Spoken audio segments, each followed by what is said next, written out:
name's Juan. I'm a nursing student at the University of St. Francis. I'm going to be doing an assessment on your newborn today. Is that okay? Okay. First thing I'm going to do is I'm going to check the vitals. But before that, I'm going to check the baby's armband. Okay, we got the right baby.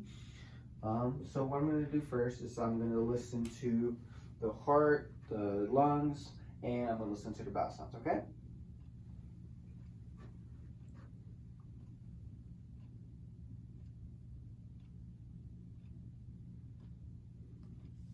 So respiration should be 30 to 60.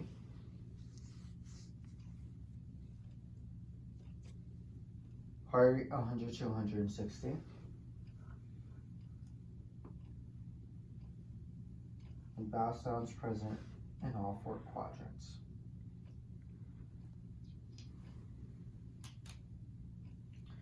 Okay, I'm also going to take the temperature underneath the axillary. Tuck it in.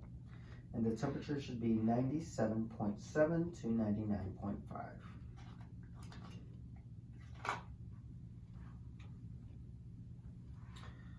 Okay, now I'm going to look at the baby's head. I'm going to touch in a circular motion. And I'm also looking for any bruising or scratches from the birth. I do not see any molding. The anterior and posterior fingernails are soft, small, and flat. The sutures overlap each other. That is about it.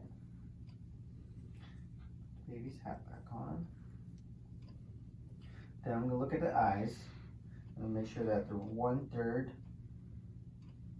along with the top of the nose bridge. And I do not see any discharge. I do not notice any bloodshot eyes, and I do not notice an epithelial fold on the eyes as well. Next thing I'm going to do is I'm going to assess, make sure that the eyes align with the ears, and they do. With the top of the ears. Next thing I'm going to do is I'm going to look at the baby's nares and see respiration. So what I'm going to do is I'm going to cover up with nair and make sure air is coming out the other nair. Same thing with the other. And there we go. Air was felt in both. Air was felt in both nairs when I covered them up. I'm going to put gloves on. And I'm going to touch the baby's mouth. This is going to elect a sucking reflex. And when the baby opens her mouth, I'm going to stick my finger in, and I'm going to feel that for the soft and hard palate. At this time also, I'm going to assess the sucking reflex, and I'm going to say that the baby has a good sucking reflex at this point. So I take my gloves off. Now I'm going to touch the neck. I'm going to start from the back, looking for any masses. At this time I'm also going to touch the clavicle, and I notice that's present. I can tell that the neck and the extremities are moving equally with the baby. At this point I'm also going to put the baby's hand down, up for a few seconds, and down for a few seconds, and it's going to go back to flexing.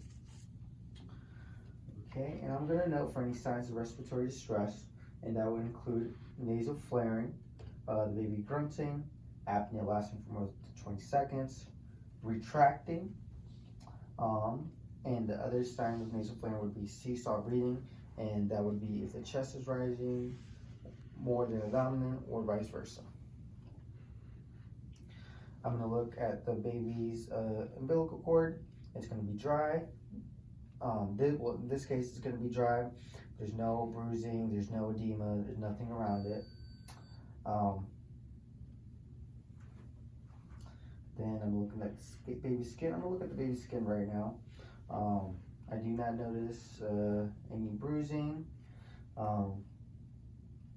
any rashes, any of that sort. It's pinkish, whitish. That's perfectly normal. For jaundice, I'm going to touch the baby's forehead, touch the baby's chest, abdomen, thigh, And I'm going to go back to the eyes. Now I'm going to look at the baby's diaper. Put some gloves on.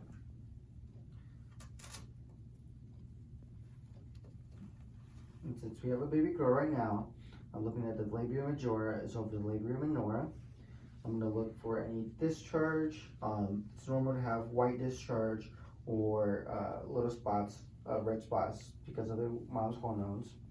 If this was a male baby, I would look at the scrotum, check for rugae. Normal rugae would be evenly dispersed. Absence of rugae would be abnormal. See the baby circumcised. Then we check for the testes being distended. And they're distended. Then I'm going to check for the urinary meatus as at the tip of the penis, and it's in the correct position.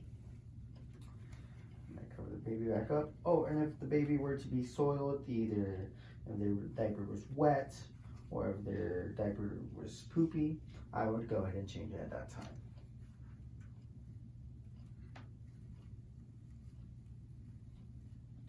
Then I'm going to look at the extremities.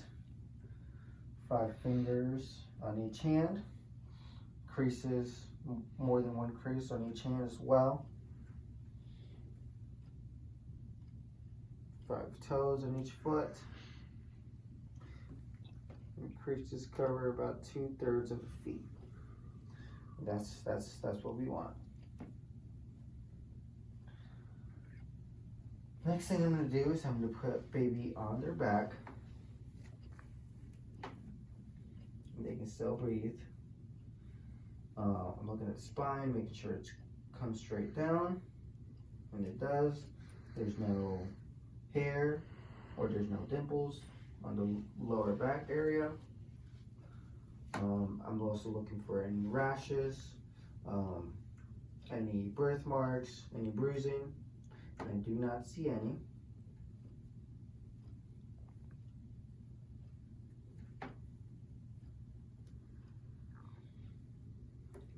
Nice and cozy.